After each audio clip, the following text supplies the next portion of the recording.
Hey guys, this is Kevin of MuscleReview.net, and I wanted to talk to you guys about deloading.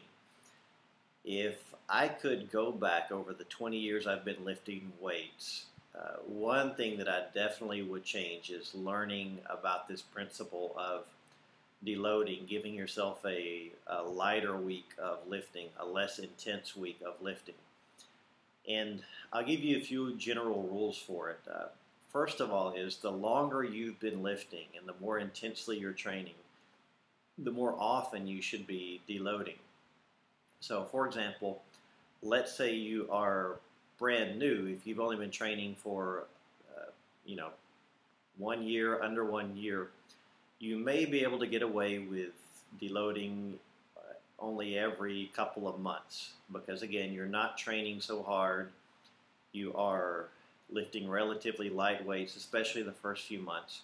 But the longer you train, the more often you should have a deload week.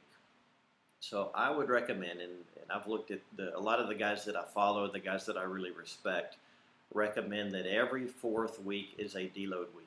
Every fourth week.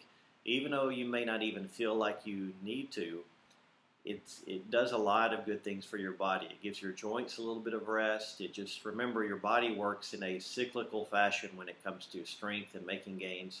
So it helps helps prevent injuries. And basically, all you have to do is you can cut the volume by about 40%, and then you cut your weight down to maybe 60% of what you normally use. That's all you would use. So it's pretty simple. You don't have to overanalyze it. It's basically just you have a week where you're training with less weight than you would normally train and doing less volume than you would normally do. And these workouts should feel easy.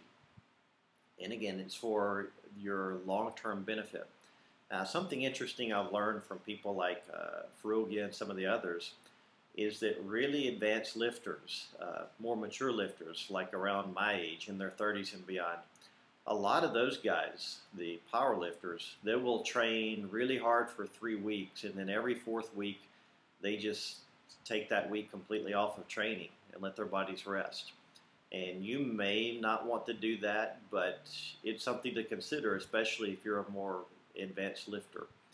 But I've included a link below, and I would encourage you to check this out because, again, this is something that is good for your long-term benefit.